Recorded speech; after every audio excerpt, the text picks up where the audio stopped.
انتظامی یونٹ کی اسمبلی ماضی سے وجود میں آئی.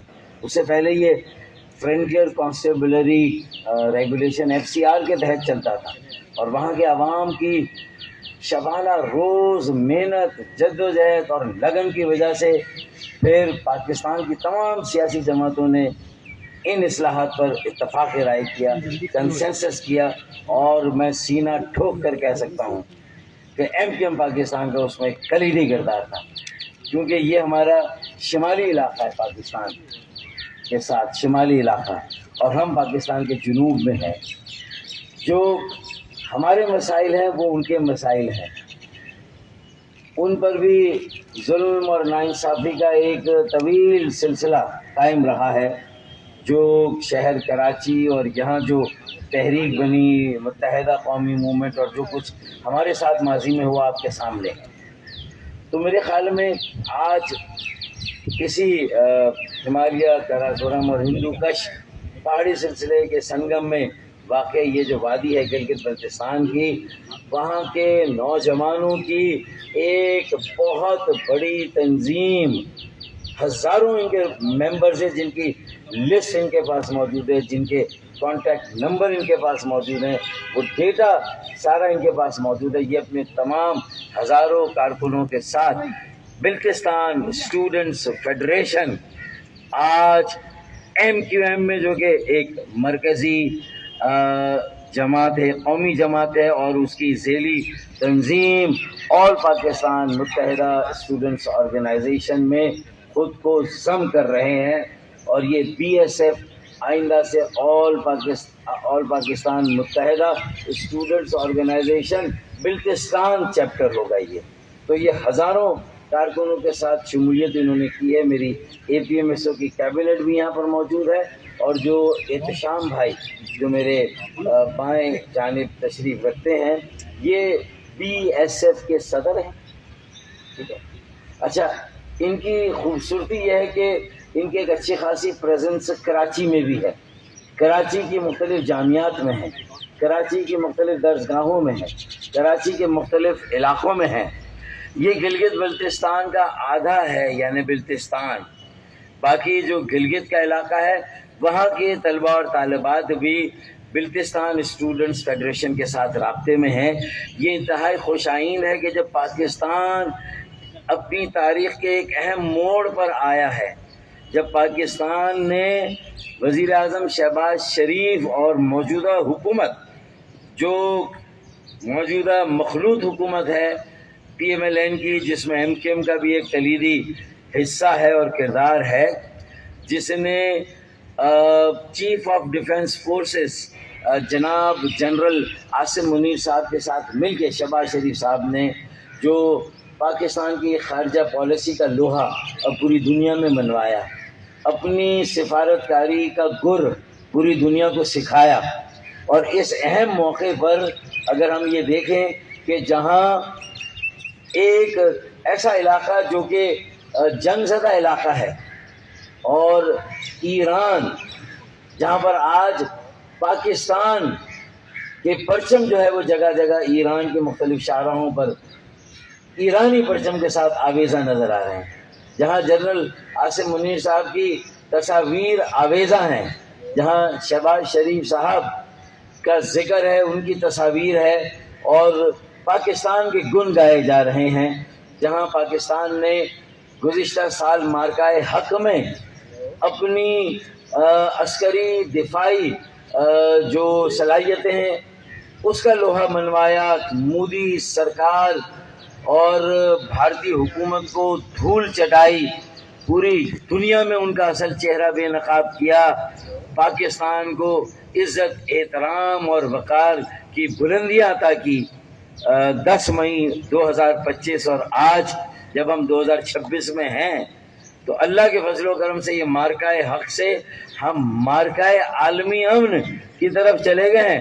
عالمی امن کی ضمانت پاکستان کے حکمرانوں کی طرف سے مل رہی ہے، پاکستان کی سفارتکاری سے مل رہی ہے. تو میرے خیال میں یہ پاکستان کے 25 کروڑ عوام کے لیے ایک طویل عرصے کے بعد ہوا کا ایک تازہ جھونکا آیا ہے. پوری دنیا میں پاکستان کی قبولیت تسلیم ہوئی ہے، پاکستان کی صلاحیتوں کو تسلیم کیا گیا ہے، اور پاکستان کے نوجوانوں، میرے بیٹے اور بیٹیوں کے لیے مواقعوں کے دروازے کھلے ہیں، اپرچونیٹیز نے میرے بیٹے اور بیٹیوں کو خوش آمدید کہا ہے۔ تو یہ اس موقع پر اگر گلگت بلتستان اسٹوڈنٹ فیڈریشن کے بیٹے اور بیٹیاں اور وہاں کے نوجوان ہزاروں کی تعداد میں آج ایم کیو ایم میں شامل ہو رہے ہیں، اور ایم کیو ایم کی جو ذیلی طلبہ تنظیم ہے جسے ہم نے اچھی خاصی آزادی اور خود مختاری دی ہوئی ہے، آل پاکستان متحدہ اسٹوڈنٹس آرگنائزیشن، اس میں شامل ہو رہے ہیں، تو میرے خیال میں تاریخ کے اس اہم موڑ پر احتشام بھائی آپ کو، آپ کی پوری ٹیم کو، آپ کے ہزاروں نوجوانوں کو، بلتستان سے تعلق رکھنے والے اور اس سے جڑے ہوئے گلگت کے بھی بہت سارے طلباء طالبات آپ سے جڑے ہوئے ہیں، میں ان سب کو جی آیانو کہتا ہوں، ان سب کو ویلکم کہتا ہوں، ان سب کو خوش آمدید کہتا ہوں، بلیکار کہتا ہوں کہ آپ سب ایم کے ایم پاکستان اور آل پاکستان متحدہ اسٹوڈنٹس آرگنائزیشن میں شامل ہوئے۔ کوئی بہت زیادہ مسالہ آج کی اس پریس کانفرنس میں آپ کو نہیں دے سکوں گا، لیکن اس کی اہمیت آج تاریخ کے اس موڑ پر جب ہمیں ہر طرف نوجوانوں کی ایک تحریک چاہیے، زندگی کے ہر شعبے میں نوجوانوں کو شامل کرنا ہے، اور پھر بالخصوص ہمارے اس شمالی علاقے میں جو کہ میں نے کہا کہ سی پیک کا داخلی دروازہ ہے، جو کہ پہاڑی سلسلہ ہمالیہ کراکورم اور ہندو کش سلسلے میں واقع ہے، جہاں کیٹو کی سب سے بلند تر جو ہے وہ ایک جو پہاڑی سلسلہ جو دنیا کا ماؤنٹ ایوریسٹ کے بعد سب سے اونچا پہاڑی سلسلہ ہے کیٹو کا، تو وہاں کے لوگ آج ایم کیو ایم میں اور اے پی ایم ایس میں شامل ہو رہے ہیں، تو اس سے زیادہ ہمارے لیے خوشی کا اور کوئی موقع نہیں ہوگا۔ اب یہ نہیں ہے کہ کراچی میں گلگتی اور بلتی بھائی ہمارے ساتھ شامل ہیں، اور یہاں کی جو 2 سیٹیں ہوتی تھی اس پر ہم 2 لوگوں کو منتخب کرا کے گلگت بلتستان کی لیجسلیٹو اسمبلی میں بھیجتے تھے۔ انشاءاللہ تعالی 7 جون کو آپ کے ان کا نام شہباز ہے جو الیکشن کمشنر ہے، شہباز صاحب نے اعلان کیا، الیکشن کمشنر گلگت بلتستان راجہ شہباز شاہ، انہوں نے اعلان کیا ہے گلگت بلتستان کی جو انتظامی یونٹ کی اسمبلی ہے اس کے اگلے انتخابات 7 جون کو ہو رہے ہیں، اور 7 جون کے انتخابات کی تیاری کا یہ پہلا مرحلہ ہے۔ ویسے تو ہمارے جو ساتھی شبیر بھائی، ارشاد بھائی، ہماری باجیاں بہنیں وہ گلگت بلتستان کے لوگوں کے ساتھ رابطے میں ہیں، نثار بلتیاں موجود ہیں بھائی، کھڑے ہو جائیں ذرا۔ تو یہ ہمارے پہلے سے گلگت بلتستان کے اوور آل جو تشریف رکھیں وہاں کے اوور آل انتظامی اور تنظیمی ڈھانچے کو آلریڈی دیکھ رہے ہیں، تو یہ بھی آج موجود ہیں۔ تو یہ سمجھ لیجئے کہ 7 جون کے انتخابات کی تیاری کا اعلان بھی ہم بھرپور طریقے سے انشاءاللہ وہاں الیکشن لڑیں گے، اور پلیزنٹ سرپرائزز دیں گے نتائج کی صورت میں بھی انشاءاللہ تعالی ان انتخابات میں، لیکن اس سے زیادہ جو پلیزنٹ سرپرائز ہے کہ آپ یہ دیکھیں گے کہ جو بلتستان اسٹوڈنٹ فیڈریشن کی شمولیت ہے تو کم از کم بلتستان کی 7 سیٹوں پر، اور جو پوری 24 سیٹیں گلگت بلتستان کی یہ انتظامی یونٹ کی اسمبلی کی، تو اس میں بھی انشاءاللہ تعالی مجھے یقین ہے کہ آدھے سے زیادہ امیدوار 35 سال سے کم عمر کے ہوں گے، اور بی ایس ایف بھی ہمیں بڑی تعداد میں انشاءاللہ تعالی وہاں پر نمائندے دے گی، اب اے پی ایم ایس اور ایم کے ایم میں شامل ہو کر۔ تم ہیں حسین شاہ بھائی، نثار بھائی یہاں سے، اور حسین شاہ بھائی آلریڈی گلگت بلتستان حکومت میں ہمارے وزیر ہیں، اور وہ وہاں پر بہت سارے امور اور شعبوں کو دیکھ رہے ہیں۔ حسین شاہ بھائی وہ بھی انشاءاللہ تعالی اس پوری الیکشن کیمپین کو نثار بلتی بھائی اور دیگر ساتھیوں کے ساتھ لیڈ کریں گے۔ 20 اپریل سے غالباً کاغذات نامزدگی کا سلسلہ شروع ہو رہا ہے، آج 20 لاسٹ ڈیٹ ہے، تو آپ نے جو نامینیشن رہ گئے ہیں جو بھرنے، ارشاد بھائی، شبیر بھائی، اس کو بھی جلدی سے اس مرحلے کو مکمل کر لیں اور زیادہ زیادہ نامینیشنز جمع کرا دیں، تاکہ پھر جو فائنل سلیکشن کرنے ہیں، جو فائنل ہم پتنگ کا نشان کس کو دے رہے ہیں، وہ پھر ہم فیصلہ اس موقع پر کریں گے۔ لیکن یہ کہ یہ اب 2 دن میرے خیال میں رہ گئے ہیں، تو ان میں ہمیں جلد از جلد جو ہے وہ اپنے بلکہ آج کے دن کو ملا کے 3 دن رہ گئے، تو میرے خیال میں آپ اس کو جلد از جلد مکمل کر لیں اس مرحلے کو دیتے. شام بھائی آپ بھی جتنے جی. اور یہ جو سیٹ ان کی خاص ہے وہ کہاں کے شگر کی جو سیٹ ہے وہاں سے راجہ اعظم پہلے کامیاب ہو چکے ہیں وہاں پر مقامی امیدوار کے، تو انشاءاللہ وہ سیٹ تو واپس لیں گے انشاءاللہ. اس کے علاوہ بھی ہم نمایاں کامیابی حاصل کریں گے، یہ ہمارا یقین ہے، کیونکہ ہم نے جس طرح مظلوموں کی داد رسی کی ہے کراچی سے لے کر گلگت بلتستان تک شگر تک، ہم نے جس طرح ان کا مقدمہ لڑا ہے، عام پاکستانی کا، عام گلگتی کا، عام بلتی کا، ہنزا میں رہنے والے میرے اسماعیلی بھائیوں کا.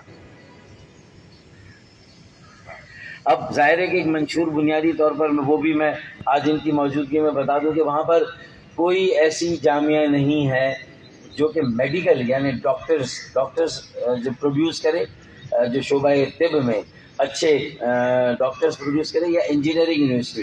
یہ 2 یونیورسٹیوں کی کمی ہے، تو وہاں پر فی الفور ہمارے منشور میں بات شامل ہے کہ ہم انشاءاللہ اس اسمبلی میں نمایاں کردار ادا کریں گے. انتخابات میں پوری کیمپین میں وہاں کے عوام کے لیے اعلیٰ تعلیم کی جو سہولتیں ہیں جو وہاں پر انہیں میسر نہیں، انہیں فراہم کرنے کے لیے ہمارا ایک نمایاں کردار انشاءاللہ تعالی ہوگا گلگت بلتستان اسمبلی میں.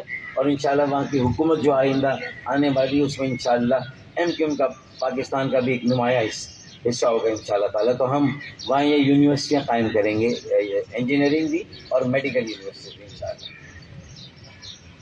اچھا، پھر جو وہاں انفراسٹرکچر کے مسائل ہیں، سڑکوں کے، گٹر کے، سیوریج کے، اسکردو شہر اور گلگت شہر میں بجلی کا بحران بھی بہت بڑا ہے، جبکہ وہاں اتنا بڑا پوٹینشل ہے، اتنا بڑا استعداد ہے کہ وہاں پر پن بجلی یعنی پانی سے ہائیڈرو الیکٹرک بجلی آسانی کے ساتھ بنائی جا سکتی ہے. ہم ان وسائل کو استعمال نہیں کر رہے. ذرا نہ ہو تو یہ مٹی بڑی زرخیز ہے، تھوڑی سی توجہ دیں تو گلگت بلتستان کی تقدیر بھی بدل سکتی ہے. وافر مقدار میں سستی بجلی پاکستان کو بھی مل سکتی ہے، ہمیں بھی وہ بجلی حاصل ہو سکتی ہے جو گلگت بلتستان میں ہیڈ ورکس ہیں پانی کے، ان سے یہ بجلی ہم آسانی کے ساتھ بنا سکتے ہیں. تو میرے خیال میں جو اسلام آباد میں جو میرے پالیسی ساز ادارے ہیں، جو سیاسی جمہوری ایوان ہیں، اور اس کے علاوہ جو پاکستان کی پالیسی سازی میں ہمارے جن اداروں کا کردار ہے، مجھے امید ہے کہ میری بات ان تک پہنچ رہی ہے. اور جون کے بجٹ میں بھی انشاءاللہ گلگت بلتستان کے لیے بھی، جبکہ جون ہی میں انتخابات ہو رہے ہیں، مجھے امید ہے کہ 2026-2027 کے بجٹ میں گلگت بلتستان کے انفراسٹرکچر کو بہتر بنانے کے لیے، وہاں پن بجلی سے بجلی کی پیداوار کے لیے، وہاں ڈیمز بنانے کے لیے اور ڈیمز کے ساتھ بجلی پیدا کرنے کے لیے، اور اس کے ساتھ ساتھ میڈیکل اور انجینئرنگ یونیورسٹیز خاص طور پہ، اور جو بنیادی اس کے علاوہ انفراسٹرکچر ہو سکتا ہے اس میں انشاءاللہ حکومت پاکستان کی طرف سے نمایاں سرمایہ کاری ہوگی، پبلک سیکٹر میں نمایاں سرمایہ کاری ہوگی انشاءاللہ، اس امید پر کہ جو پوری دنیا کے دروازے پاکستان کے لیے کھل رہے ہیں، تو ٹورزم، سیاحت کو بھی فروغ دینا ہے. اور اس وقت ہب ہے گلگت بلتستان، سیاحت کا ہب ہے، ٹورزم اس کی ایک سب سے بڑی معیشت کی صنف ہے، شعبہ ہے. اور اس سے ہمیں بھی، میں سمجھتا ہوں کہ پاکستان کے قومی خزانے میں بھی ایک اچھی خاصی رقم آ رہی ہے. ہمیں اس رقم کو بھی گلگت بلتستان میں زیادہ سے زیادہ خرچ کرنا ہے. مجھے امید ہے کہ ہم اس سیاحت کے فروغ کے لیے وہاں جو نئے ریزورٹس بن سکتے ہیں ان کی تعمیر کے سلسلے کو بھی آگے بڑھانا چاہیے. بجٹ میں اس کے لیے بھی رقم ہمیں مختص کرنی چاہیے. اس کے ساتھ ساتھ میں سمجھتا ہوں کہ زراعت ہے، وہاں کے خشک میوے پوری دنیا میں جانے پہچانے جاتے ہیں، مشہور ہیں. تو وہاں کی زراعت کو فروغ دینے کے لیے بھی جو اقدامات ہو سکتے ہیں، ابھی حال ہی میں ان پر ٹیکسوں کا ایک بوجھ ڈالنے کی بات ہوئی ہے. مجھے ڈر ہے کہ جس طرح آزاد کشمیر کے لوگ سڑکوں پر آ کر بیٹھ گئے تھے، گلگت بلتستان میں لوگ پرامن ہیں، ان کی سرشت اور فطرت میں امن ہے، وہ امن کے پیمبر ہیں. 1-2 جگہ کہیں ایسے ریئیکشنز آئے ہیں، لیکن بائی اینڈ لارج وہ چاہتے ہیں کہ پاکستان کی مین اسٹریم میں اپنا مرکزی کردار ادا کریں. وہ پورے پاکستان میں بھی ان کے لوگ موجود ہیں.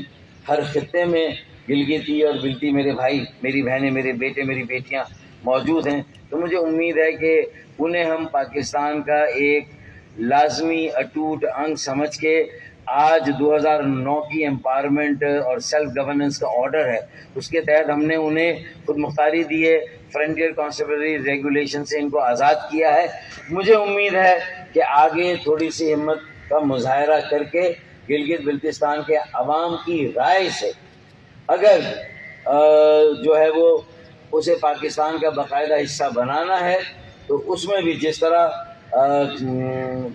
مودی حکومت نے 2019 میں آرٹیکل 370 اور 335 میں ترمیم کر کے جس طرح کشمیر کو اپنا لازمی آئینی حصہ ڈکلیئر کر دیا، تو جب وہ بین الاقوامی قوانین کی خلاف ورزی کر سکتے ہیں تو پھر پاکستان کو بھی ٹک فار ٹیک، اینٹ کا جواب پتھر سے دینا چاہیے، اور گلگت بلتستان کے عوام کی رائے سے اسے بھی جو ہے وہ آئین میں ترمیم کر کے زیادہ خود مختاری دینی چاہیے اور اسے پاکستان کا ایک لازمی حصہ سمجھنا چاہیے. یہ گلگت بلتستان کے عوام کی آرا کو بھی مد نظر اس میں رکھنا چاہیے. اور یہ انتخابات، اس کے علاوہ اس پر منرلز اور مائنز پر ٹیکسز قبل از وقت ہوگا. پہلے اس انڈسٹری کو فلرش کرنے دیں، مائنز کی پراپر ایکسپلوریشن ہونے دیں، اس کے بعد جو آمدنی اس سے ہو تو آمدنی پر پھر ضرور ٹیکس لگائیں. جو وہاں کارپوریٹ سیکٹر، جو مائننگ اور منرلز کے جو مالکان ہیں، ان کی آمدنیوں پر ضرور لگنا چاہیے. کارپوریٹائزیشن کے ساتھ کوئی کارپوریٹ سیکٹر کا بھی 5-10% کا لگائیں، لیکن مائنز پر اور منرلز پر ایز سچ ٹیکس نہیں. پہلے ان کی آمدنیوں کو اسیس کریں، جو اس سے آمدنی ہو رہی ہو، منافع ہو رہا ہو، اس پر آپ جا کر آمدنی یعنی براہ راست آمدنی اور انکم پر ٹیکس لگانا چاہیے. ڈائریکٹ ٹیکس ہونا چاہیے، لیکن انڈائریکٹ ٹیکس کا جو بوجھ ہے وہ عوام پر جاتا ہے. مہنگائی اس کے نتیجے میں بڑھتی ہے، بے روزگاری میں اضافہ ہوتا ہے. مہنگائی، بے روزگاری کے ہم متحمل نہیں ہو سکتے. اب دنیا کے دروازے ہمارے لیے کھل رہے ہیں تو پاکستان کے اندر بھی دروازے ہمارے نوجوانوں کے لیے اور گلگت بلتستان کے نوجوانوں کے لیے خاص ہوتے ہیں.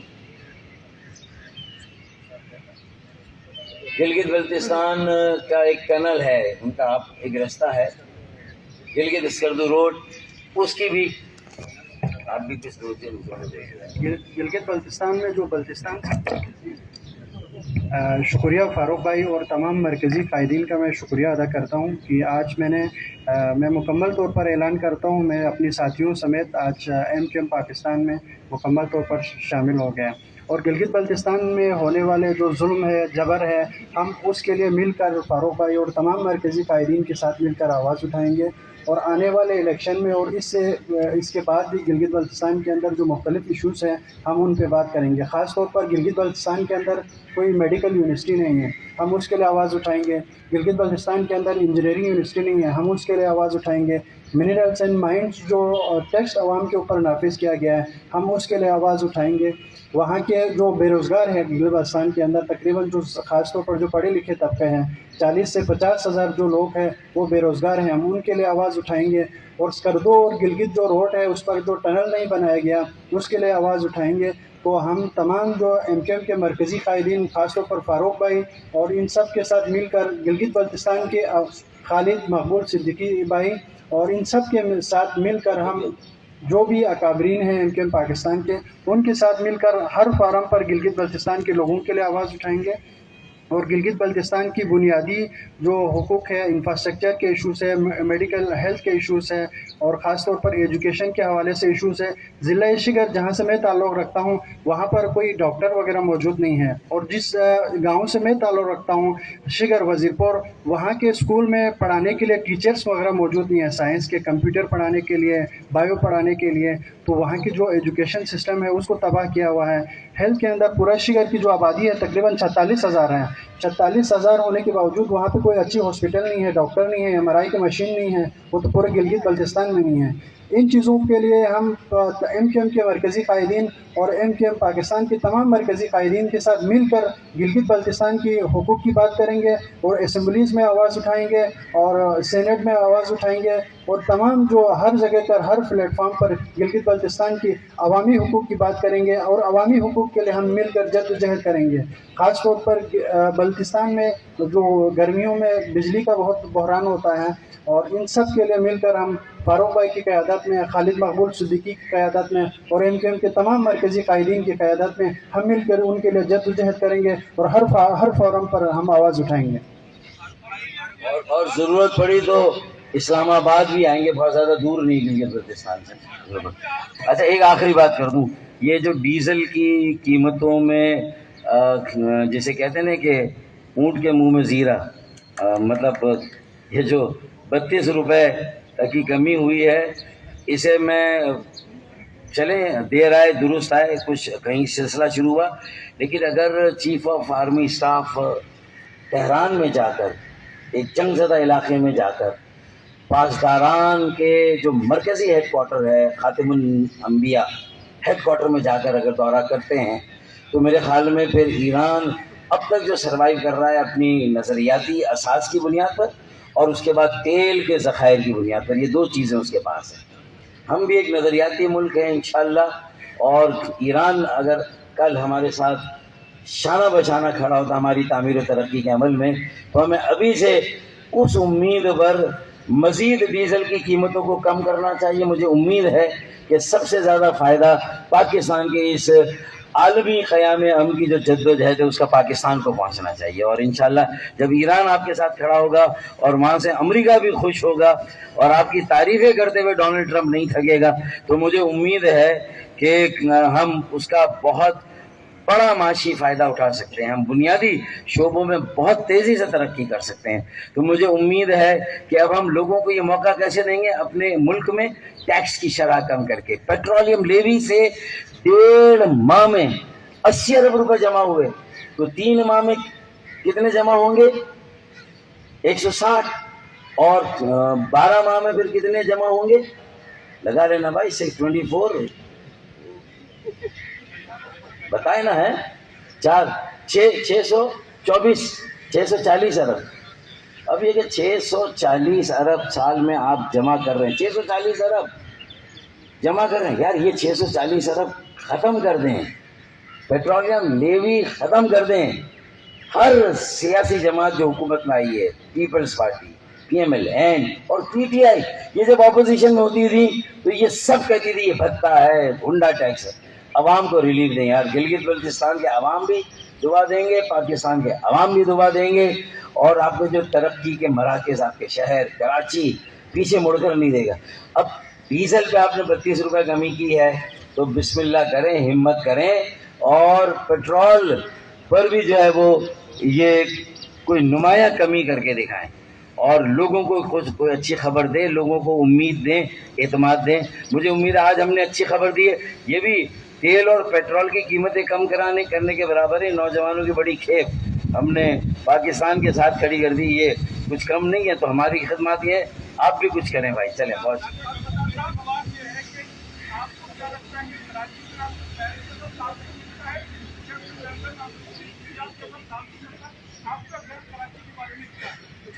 میرے خیال میں ہم نے تو پہلے ہی کہا تھا کہ سیو کراچی، سیو پاکستان. اور ہم نے کہا تھا کہ جو سندھ کے حکمراں ہیں ان کا نعرہ ہے ڈباؤ کراچی، ہمارا نعرہ ہے بچاؤ کراچی. بھگاؤ PPP، بچاؤ کراچی. بھگاؤ PPP، بچاؤ کراچی، یہ نیریٹو ہے. اس کے بغیر پاسبل ہی نہیں ہے. کم از کم جو انہوں نے اپنی مصنوعی اکثریت کا فائدہ اٹھا کر 18 سالوں سے جو جس طرح سندھ کے شہروں پر اور سندھ کے دیہی علاقوں میں بھی ان کے تمام وسائل، اختیارات، اداروں، زمینوں، محکموں پر قبضہ کیا ہوا ہے، میرے خیال میں اب وقت آ گیا ہے. اور سوشل میڈیا پہ جو ان کی دھنائی ہو رہی ہے، انشاءاللہ تعالیٰ جو یہ گفتگو میں کر رہا ہوں، انشاءاللہ تعالیٰ اس کے بعد سوشل میڈیا پر پیپلز پارٹی کا پتہ صاف ہے. جب یہ میری گفتگو اور آج کی پریس کانفرنس جائے گی تو پھر اس کے بعد آپ دیکھے گا کہ ایک داستان تک نہ ہوگی داستانوں میں ان کی انشاءاللہ تعالی. اور آج کی پریس کانفرنس میں تاخیر ہوئی ہے، لیکن میں آپ کو یقین دلاتا ہوں کہ اب ہم اگلے ہفتے جو پریس کانفرنسوں کا سلسلہ شروع کر رہے ہیں، جو وائٹ پیپر کرتاز ابیس اب آ رہا ہے گل پلازا سے جس کا سلسلہ شروع ہوا ہے، تو انشاءاللہ تعالیٰ ان کا ناطقہ بند کریں گے انشاءاللہ تعالیٰ. یہ بتائیں کہ اور اس کے لیے تیار ہے، وقت پر ہوگی پریس کانفرنس انشاءاللہ. آنے والے وقت میں بلدیاتی الیکشن ہونے جا رہے ہیں. بھی ایم کیو نے بلدیاتی الیکشن کا بائیکاٹ کیا تھا. اسی قانون کے تحت اگر یہ الیکشن ہوتے ہیں تو ایم کیو حصہ لے گی یا نہیں لے گی بلدیاتی الیکشن؟ دیکھیں، جو بلدیاتی الیکشن کا بائیکاٹ تھا وہ ہماری سیٹیں کم کی گئی تھی. الیکشن کے فوری بعد اس بات کو مان کر پیپلز پارٹی نے 50 سے زیادہ سیٹوں کا اضافہ کر دیا. 53 سیٹوں کا جب اضافہ کر دیا تو وہ بنیادی جو وجہ تھی الیکشن نہ لڑنے کی وہ تو ختم ہو گئی. اور مجھے امید ہے کہ اب اس مرتبہ جو ڈی لمیٹیشن ہوگی، حلقہ بندیاں، وہ الیکشن کمیشن آف پاکستان کرے گا. صوبائی حکومت کا یہ کام نہیں. اگر آزاد، شفاف اور منصفانہ غیر جانبدارانہ الیکشن کرانے ہیں، بلدیاتی ہوں چاہے قومی اور صوبائی ہوں، تو پھر الیکشن کمیشن ہی کو انتخابات کے سارے مراحل کو دیکھنا چاہیے اور اس پر انہی کا اختیار ہونا چاہیے. یہ اختیار کسی صوبائی حکومت کا یا کسی وفاقی حکومت کا نہیں ہونا چاہیے. تو مجھے فاروق بھائی یہ بتائیے گا لے کے لیتے پھر آپ سے کر لیتے. آپ کے جو سیاسی مخالفین ہیں، آپ کی جماعت کا جب نام لیتے ہیں اس کے ساتھ غریباً علاج میں بٹاگیری اور اس طرح کے بہت سارے الزامات لگاتے ہیں. گزشتہ دہائیوں سے این پی ایم سیاست کر رہی ہے. کرانچی میں کوئی ایسی مثال بتا سکتے ہیں جس کے آپ فائل کرتے کو قیمت کریں؟ دیکھیں، میرے خیال میں یہ جو بات آپ سوال کرتے ہیں نا، یہ میرے خیال میں ماضی میں ہوا سوال، اس کے جواب بھی آ گئے. اور اس میں جہاں انصاف ہونا تھا وہ ہو گیا. صحیح غلط میں اس کی میرٹ پہ بات نہیں کر رہا، وہ تو بہت ساری چیزیں ہو گئیں. اور ان الزام کی بنیاد پر جن لوگوں پر جو بھی الزام لگا، جھوٹا الزام لگا، انہوں نے پھر بھی عدالتوں کا سامنا کیا ہے نا. اب کس کی باری ہے بتائیں؟ 18 سالوں سے کیا ہو رہا ہے؟ 18 سالوں کی جو جمہوریت ہے اس کا شاخسانہ کیا پتہ ہے؟ روبینہ چاندیو، کاروکاری، غیرت کے نام پہ قتل، خیر پور، کیا ٹنڈو، کیا وہ ٹنڈو مستی خان کی بیٹی اپنی مرضی سے اگر شادی کرتی ہے، ام رباب، باپ دادا چاچا تینوں قتل ہو جائیں. میرے خیال میں یہ تو جو سوال آپ نے پوچھا ہے اس میں جو اصل نقطہ ہے اس سے زیادہ خوفناک ہے. ویڈیو آپ دیکھ رہے ہیں بھائی، اس بچی کو بغیر کفن کے دفنایا گیا ہے. حکومت سندھ نے نوٹس لے کے کہا ہم نے گرفتار کر لیا. میرا سوال ان کے 18 سالوں کی گورننس کا ہے، بدترین کرپٹ ترین، کہ بھائی یہ بتائیے کہ یہ رجحان کیوں ختم نہیں ہو رہا؟ آپ کے ایکٹیوسٹ کہاں پر ہیں؟ لوگوں میں کیا بیداری دی، کیا سیاسی شعور دیا؟ کب تک محترمہ بے نظیر بھٹو شہید اور ذوالفقار علی بھٹو شہید کے خون جو ناحق بہا اس کا خراج آپ وصول کرتے رہیں گے اقتدار کی صورت میں ہر بار؟ یار اب یہ ون وے ٹریفک نہیں چلے گا. اب محترمہ بے نظیر بھٹو کی روح بھی اور وزیر اعظم، سابق وزیر اعظم ذوالفقار علی بھٹو شہید کی روح بھی تم سے سوال کرے گی تم نے ان کے نظریے کا کتنا پاس کیا، ان کے نظریے کا کتنا خیال کیا. بھائی اب وہ سوال پوچھ رہی ہیں ان کی روحیں. یہ اس کا خراج ہے کہ ایک بیٹی کو بغیر کفن کے اس کو گولی مارتے ہوئے بھی اس کی ویڈیو وائرل ہو، پھر اس کو دفناتے ہوئے بھی اس کی ویڈیو وائرل ہو. کراچی کی بیٹیاں تو کچلی جا رہی ہیں. بشرا زیدی 30 سال پہلے اور اب 2 بہنیں جو ڈمپر لوڈر نے کچل دی. 4 خواتین، ایک بیٹی جو ہے وہ بلدیا ٹاؤن میں. ڈمپر لوڈر، کنٹینر بے دردی سے آج بھی کچل رہے ہیں. تو میرے خیال میں اب تو پورے میڈیا کو بھی ان سوالوں کے ساتھ ہمارے ساتھ کھڑا ہونا چاہیے اور ہمیں میڈیا کے ساتھ کھڑا ہونا چاہیے تاکہ لوگوں کو انصاف ملے. ہاں، ہماری جو کوتاہیاں غلطیاں آج بھی اگر ہو رہی ہوں بالکل اس پر بھی سوال کریں، ہم جواب دیں گے. ہماری اگر غلطیاں ہیں ہم ان کو مانیں گے بھی، لیکن اب دوسروں کو بھی اکاؤنٹیبل بنائے بھائی، جو بلا شرکت غیر قابض ہیں، جنہوں نے میئرشپ کراچی کی چھین لی، 50 سیٹیں کم کر دی الیکشن میں، اور الیکشن کے بعد وہ 53 سیٹیں دے دی، تو خود کہہ رہے کہ ہم نے چھینا الیکشن۔ فاروق بھائی یہ بتائیے گا، آپ نے بات کی ہے کہ اگر ڈیلیگیٹ کو کسی بھی طرح سے جو ہے وہ نوجوان شامل ہوئے ہیں تو انصاف نہیں ملتا تو اسلام آباد آئیں گے، تو کراچی کے لیے تقریباً ایک عرصہ دراز سے آپ بات کرتے ہیں، آج بھی کی ہے، تو کراچی کے لیے یہ اشارہ فیصل چند قدم کے فاصلے پر ہے، آپ کے ورکر ہی آپ سے سوال کرتے رہتے ہیں، اس کو کب بند کریں گے؟ اور ساتھ ہی یہ بتائیے گا، یہ جو MCM میں حال ہی میں انہوں نے شمولیت کی ہے، ان کو آپ نے بتایا ہے کہ انٹرا پارٹی انتخابات آپ کے کب ہونے جا رہے ہیں؟ حالانکہ پرویز مشیر صاحب جو ہے آپ کو جواب جمع کروا چکے ہیں، 17 اکتوبر تک آپ کو مہلت ہے تاکہ آپ کی پورا جو 15 جی تاکہ آپ کا جو تنظیمی ڈھانچہ ہے وہ بھی مکمل ہو سکے۔ میرے خیال میں کراچی کے پنجابی، پختون، سرائکی، ہزارے وال، کشمیری، گلگیتی، بلتی، بلوچ، سندھی، ہر زبان بولنے والا، اور جو مہاجروں میں مختلف ذیلی ان کی انڈیا سے جو علاقائی زبانیں تھیں، وہ ساری ثقافتیں، وہ ساری زبانیں، اصل تو پاکستان کا جو جسے کہنا چاہیے کہ جو مختلف زبانیں اور علاقے کے لوگ، ہر خطے کے پاکستانی کراچی میں بستے ہیں، ہر زبان بولنے والا پاکستانی کراچی میں رہتا ہے، اور وہ سب اس بات کا انتظار کر رہا ہے کہ یہ جو لاوا پھٹنے والا ہے، اس لاوے کے پھٹنے سے پہلے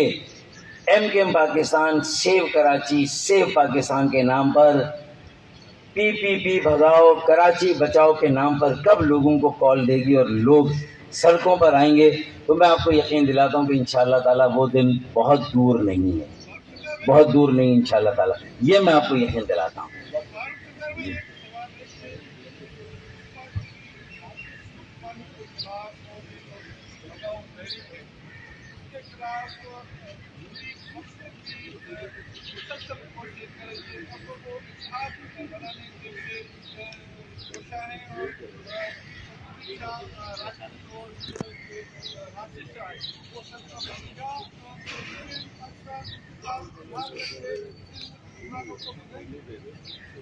ماضی میں میرے خیال میں بہت زیادہ اس طرح کے عمل ہوئے ہیں، اس طرح کے الائنسز بنے ہیں، اور آگے جو سیاسی ضرورت ہوگی سندھ کو بچانے کی بالعموم، اور پھر کراچی کو بچانے کی بالخصوص، جو کہ سندھ کا حصہ ہے، سندھ کا دارالخلافہ ہے، تاکہ اگر ہم تھوڑا سا کراچی کا الگ ذکر کرتے ہیں تو لوگ باقی ساری باتوں کو چھوڑ کے اسی پر آ جاتے ہیں۔ بھائی کراچی کا ذکر اسلام آباد میں بھی ہوگا کہ پاکستان کا مالی دارالخلافہ ہے، تو کراچی کی اہمیت کو مطلب ہے کہ کیسے کم کیا جا سکتا ہے؟ تو آج جس طرح کراچی کے ساتھ سلوک ہو رہا ہے، سونے کا انڈا دینے والی مرغی کو روزانہ ذبح کیا جاتا ہے، دودھ دینے والی گائے کو روزانہ ذبح کیا جاتا ہے، بھائی تو یہ کب تک ہوگا؟